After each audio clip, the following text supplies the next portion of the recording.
This scene right here?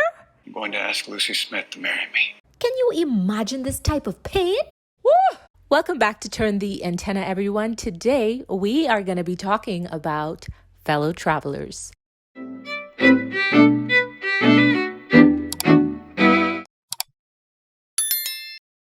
I have created so many iterations of this review, this reaction / vlog, I guess. At first, I wanted to do an analysis of every character on the show.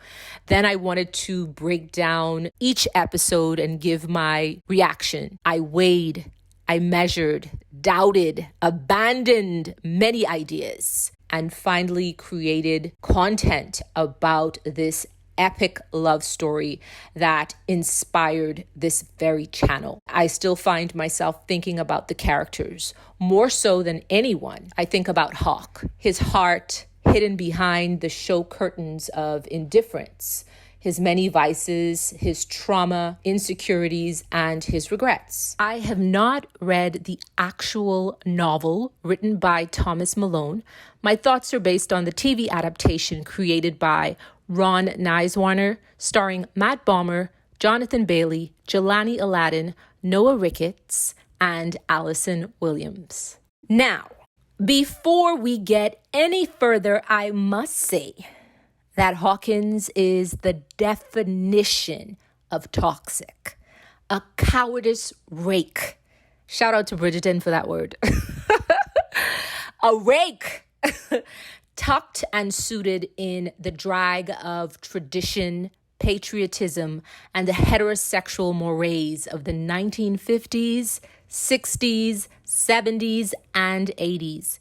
He is selfish, and his treatment of Tim on many fronts were cruel. His treatment of Lucy was cruel. His treatment of other characters on the show was cruel. I am in no way romanticizing this character. But Hawkins, like all of us, is nuanced. And though not easily detected, he too has the capacity to love beyond measure. So let's follow and give light to what I have interpreted to be the physical representation of Hawk's love. Not the familial love that he has for his children or the platonic but admirable love that he has for Lucy, all of which exists on a different plane. The love that I speak of is that of passion and desire. A romantic love, metaphorically encased in a miniature DC-themed paperweight that represents the heart of one Hawkins Zebediah Fuller. The first episode opens with Stevie Wonder's If It's Magic. Guys, if you have an opportunity to sit down and listen to the lyrics of that song, please do it. It fits so well with this show. We ride along with Marcus driving through an upper-class neighborhood with its model homes and perfectly manicured lawns. One might say that he seems to be driving into a 3D suburban globe that, like our paperweight, presents as one thing, but might house something hidden that the viewers are not aware of. Marcus, an important character in the show's limited telling of the intersectionality of race and sexuality, is a close confidant of both main characters. In the opening scene and in several other occasions throughout the show, acts as Tim's Hermes, the messenger of the gods. Marcus is to Tim what Mary is to Hawk. Couriers that convey the state of emotions from one party to the next. Conductors of tasks that cannot be executed by neither Tim or Hawk in person.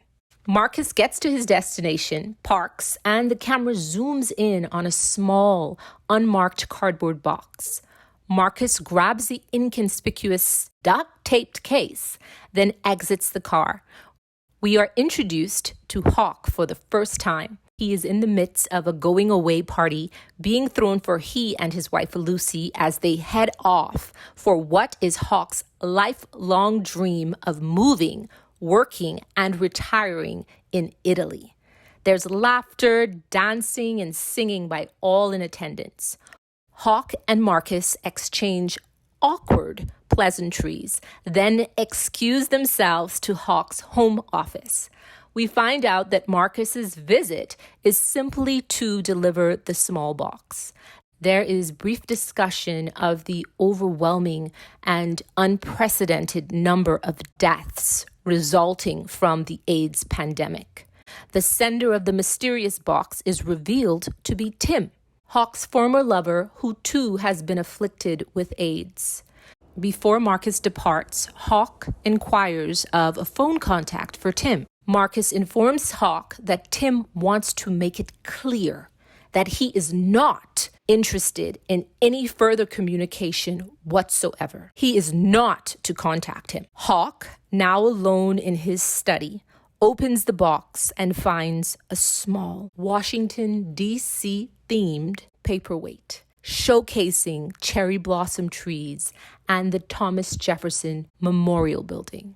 We're taken back to the early 1950s, the commencement of the Lavender Scare, the targeting, persecution, and dismissal of gays and lesbians from the federal workforce, which at its worst resulted in the self-ending of many. Hawk, a young 30-something, blue blood, war veteran, tennis star, playboy, am I missing anything? Now political aide, meets the shy, religious, patriotic boy next door, newly college graduate, Tim. The two hit it off. Hawk gets Tim a job working for his somewhat idle Senator Joseph McCartney, the architect of the Lavender Scare. But Hawk wants Tim to be his spy in the McCarthy camp. Hawk and Tim strike up a romantic fling that lasts longer than a fortnight, a rarity for our pleasure seeker Hawk. But though he is growing fond of Tim, he still keeps him at length. During an impromptu visit to Hawk's apartment, Tim wanders around the bland, impersonal space with its home office furnishings and mounted stock photos.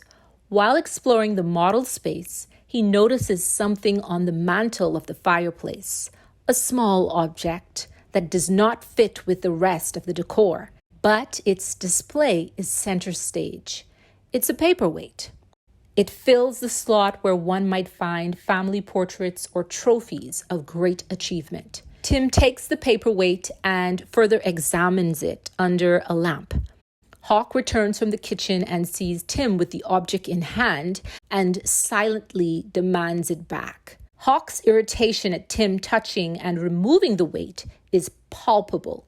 He gently returns the tiny object back to the mantel, making sure that it is precisely how he staged it before, center.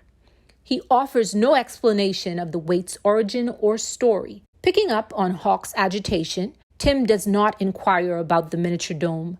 The first parallel that can be drawn between Hawk's heart and the paperweight are presented in this scene. Earlier in the episode, Tim tells Hawk that he wants to know him more. He wants to know about his family, his first love, and his plans with Lucy Smith. He wants access to Hawk's heart.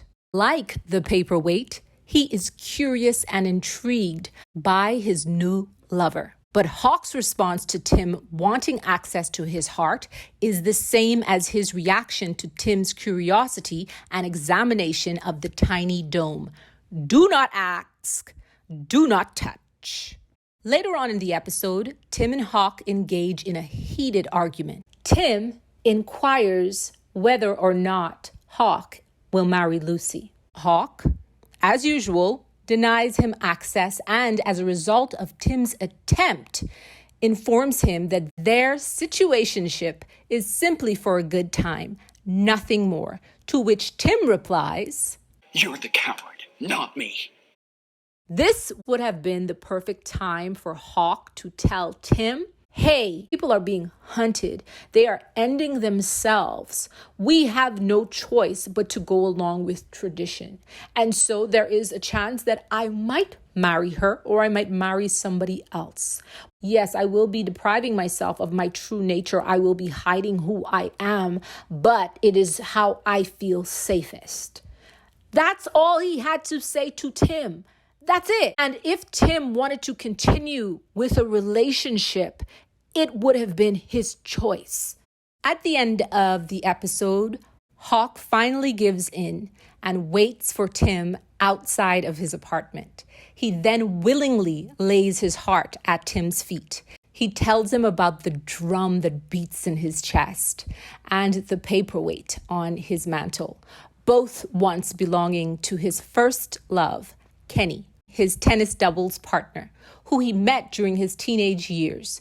Kenny bought the small, intricate dome and gifted it to Hawk, a symbol of his love. Tragically, we find out that Kenny followed Hawk to the army, but was killed on the field. During this reconciliation, Hawk also warns Tim against loving him, against accepting his heart. But despite the warnings and countless red flags, our pure-hearted, romantic Skippy forgives Hawk, and the two commence on a love journey like no other.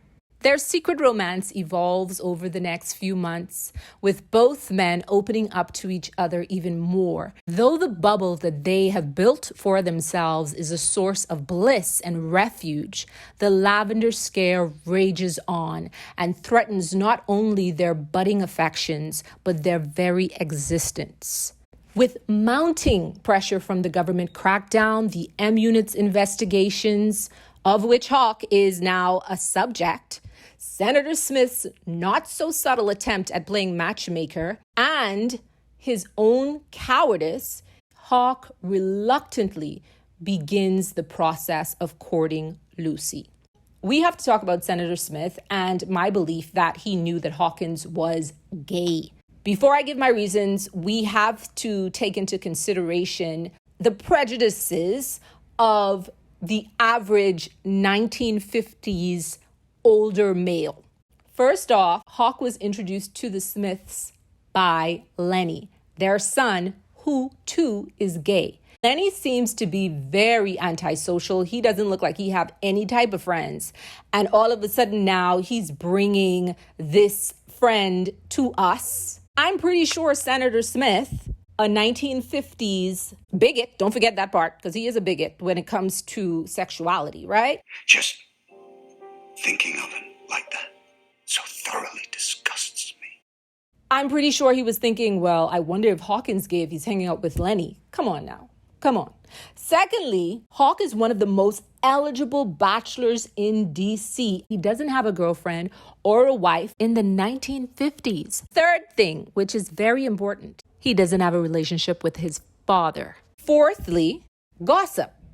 If we go back, we'll remember that Hawk's father said that he wanted him to not only apologize for catching Hawk going downtown on Kenny, but also for the gossip that he was subject to among his friends about Hawk's homosexuality. Don't forget that the Fullers are persons of privilege, just like the Smiths. They run in the same circles. Though Senator Smith went along with the orphan story that Hawk fed them when he first met the family, I highly doubt that he believed any of it. I am pretty sure that Senator Smith, a senator, did a little digging about Hawk before he had him as his personal aide, before he let him, into his space. I am pretty sure he did a little bit of digging. But here's the thing. Senator Smith sees homosexuality as a behavior that can be fixed, an affliction that can be remedied. He sees Hawk as proof that Lenny can be normal. Hawk gives him hope because if Hawk can accomplish all that he has, marry Lucy and have a traditional life, Lenny too can achieve those things. Senator Smith blames himself for Lenny's behavior, But Hawk is his chance at redemption where fatherhood is concerned. Now let's get back to the timeline and the paperweight that is Hawk's heart. With the walls closing in on Hawk, he informs Tim that he plans to ask Lucy to marry him. One of the most heartbreaking scenes of the show, in my opinion. I'm going to ask Lucy Smith to marry me. I just sat there staring at the screen. I had to pause the episode, walk away, get some water, and come back because I knew that he was going to marry Lucy. They lay out everything that's going to happen on that show in the beginning. So there are no surprises, but it still shocks you. It still hurts you, man. So when he tell Tim that, man, that ripped my whole heart out because it's like Tim didn't have anybody. Everything's gone, Hawk. He just want to be around him because everything is falling apart. And you want to know what else really, really hurt? When Tim told Hawk that he doesn't mind going hunting with him because he just wanted to be around him. I'm going out. Out hunting? Take me with you. It was just so much going on and he wanted to feel that connection. He wanted to feel whatever. Can we go upstairs? As long as he got to be around this man. And then Hawk just say, I'm going to go marry Lucy Smith. Man, come on. Can you imagine a day like that? And I bet that happened on a Friday too. I bet that happened on a Friday. My goodness, man. No type of nothing. Just, my goodness, man. And one thing about me, when I see scenes like that, I have to find like the perfect song for it. Gotta drive the knife in a little bit more. When that episode was done, I hurry up gone to YouTube and pulled up Aretha Franklin's Sometimes It Hurts to Love So Bad. And I played that over and over and over again because it was perfect for that scene. Poor Tim. Woo! That episode was heartbreaking. And Tim is a better person than me because in no way, after you didn't tell me, say you marrying somebody else. Yes, I know the times and all that stuff. I get it. But in no way I was going to some romantic spot with you rubbing my fingers through your hair and things like that. No, sir. If you feel guilty, stay feeling that way. Tim, now left with no Hawk, no job, after he saw through McCarthy's political illusions, decides to join the army as a way to find a new path and, most importantly, a way to let go of Hawk's heart. From this point on in my breakdown, we'll be following the actual timeline of the globe in chronological order, not the way that it is laid out in the show through flashbacks. The next time we see the globe is while Lucy is packing up Hawk's apartment. She reaches into his desk drawer and pulls out the assumed souvenir, which is no longer showcased on the mantle, but like his heart has been tucked away and avoided due to Tim's absence. Lucy carefully wraps the globe for transport. This seems to be the first time that she sees the globe and the first time that she sees Tim, the owner of the tiny object. The globe arrives to its destination, its new stage, Hawk's new home. Hawk unpacks it and gazes fondly.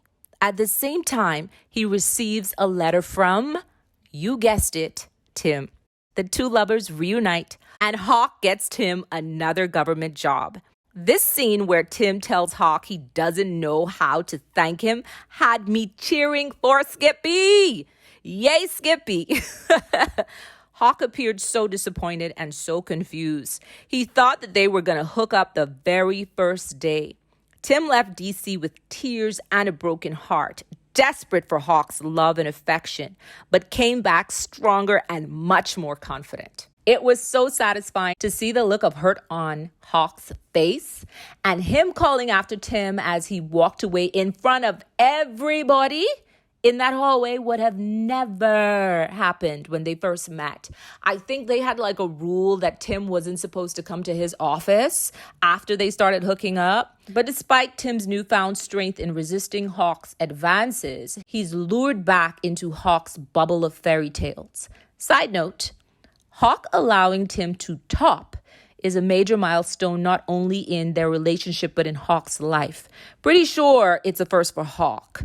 Giving Tim the gift of his vulnerability and the sexual reins is massively uncharacteristic for Hawk. Our pair lose themselves in their love, abandoning all responsibility and all others. Let's talk about this scene with Skippy and Hawk dancing in the nude for a second. It is so sexy. Somebody on YouTube has the scene set to Lana Del Rey's Young and Beautiful. And I especially love the part where she says, "Dear Lord, when I get to heaven, please let me bring my man." Perfect. It's so sexy. However, Hawk is slammed with reality when he starts to realize the impact that his absence, due to his love affair with Tim, is having on Lucy's pregnancy. Tim is Hawk's weakness, but I believe that he wanted to give his son what he never had, the love and acceptance of an active father. With that goal in mind, he sacrifices himself. Many felt as though Tim was the only sacrificial lamb when Hawk chose to cut off their romance. Tim is Hawk's heartbeat. Removing Tim from his life is to no longer have said heartbeat. That spark, that passion, bliss, and love that only Tim can provide. Hawk cuts off Tim in one of the most brutal ways possible. But before doing so, he places the small paperweight beside their makeshift bed and spares himself one last look at the love of his life. In that moment, it is clear that Hawk is leaving his heart with Tim. The gesture says, "The object that I hold closest, the thing that has more depth than anyone can imagine, I give to you." Just like his heart. The globe is a physical representation of Hawk's heart. And in the words of Lestat de Lis encore, "All my love belongs to you. You are its keeper." Tim now has the paperweight and Hawk's heart in his possession. Time marches on. The two lovers walk their individual life journey, briefly showing up during each other's monumental moment of life-changing struggle. But even during those emotional periods of fear and heartache, there is no mention or sighting of the tiny glass dome. During their brief encounters throughout the decades, Hawk is hopeful that they will rekindle their flame, but Tim refuses to be the side piece that hides out in the cabin long term, nor is he interested in being the side piece that frequently vacations at the beach house on Fire Island. By turning down Hawk's advances during the years to start or to continue their relationship, Tim is in fact not only guarding his heart, but he is protecting their love. If Tim yielded to Hawk's advances while he was on the run, it would have only resulted in Hawk abandoning Lucy and the kids and being implicated in Tim's dealings with the law, leading to public chaos and humiliation, and maybe even Hawk resenting the love that he has for Tim because he might have seen it as the single cause that destroyed he and his family's reputation. Where would that leave their love? If Tim yielded to Hawk's attempt at starting a relationship during the struggle with the death of his son and subsequent addiction, where would that leave their love? So, after the events of 1956 and Tim accepts the paperweight, there is no mention or sighting of the precious object for decades until the end. Marcus delivers the dome back to Hawk, symbolizing the return of Hawk's heart. His time on earth has ended, and with that, he settles his affairs. Hawk is aware and crushed. He knows that the return of the paperweight means goodbye. After receiving the weight, he contacts Mary for clarity, Because as I said in the beginning of this vlog, Marcus is to Tim what Mary is to Hawk. Couriers that convey the state of emotions from one party to the next. Conductors of tasks that cannot be executed by neither Tim or Hawk in person. While he speaks to Mary, we see the dome is placed on top of the paperwork and documents that I assume are related to his move to Italy. I see this as the weight of his love for Tim taking precedence at that moment, and the actual weight being the force that halts all relationships and endeavors outside of their love. The Globe stays at Hawk's home with Lucy on the East Coast while he rushes to Tim's side, hoping to be forgiven for his neglect and the past hurts that he's afflicted upon Tim. During the 2 or so weeks that Hawk spends taking care of Tim, this particular scene stood out for me. It gave us a glimpse of what domesticated life between the two might have been if things were different. Hawk dressed in Tim's robe, and the two just living a life together. Nearing the very end, Tim asks Hawk to leave before he dies as to spare any more heartache for the two, and Hawk acquiesces. He returns to his home, finding that Lucy has vacated. But during his search of the home to confirm her departure, he finds that the house is empty. The camera then zooms in on the tiny paperweight. Tim is gone, Lucy's gone, but his heart, the paperweight, is all that he has left. Oh my God. What a series. What a series. What a series. What a series. Hands down, one of my top 3 series of the past 5 years. I kid you not. This is what you call art, guys. And like I said in the beginning, Hawk is toxic. He is a toxic rake, and in no way am I glorifying or romanticizing his behavior or the way he conducts his relationships. But as ugly as that behavior was, it invoked so much emotion on my side of the screen. One of the scenes that is still living rent-free in my head is when Hawk and Kimberly visited the memorial together. And she talked about Tim being his friend, and he turned to her and said, He wasn't my friend. He was the man I loved. Oh my God. Stop the show. Stop the show. I got so emotional. Woo, woo. So there you have it, my breakdown and thoughts about the amazing Fellow Travelers TV series. My next video on this channel will be about the multitude of questions that I still have. I also want to discuss the music. I want to discuss Jonathan Bailey hinting at a possible season 2 from a different perspective. I really want to talk about Lucy too, and the grace that I didn't give her in the beginning. I want to talk about that a little bit. I also want to talk about a beautiful alternate ending to the series that I found on Facebook that I'd love to read to you guys. It's kind of short, but it gave me closure, right? And I'd really like to read that to you guys. So with that being said, be sure to hit the subscribe button so that you can be notified the moment my follow-up to this video comes out. Thank you guys so much for tuning in. Talk to you later. Bye.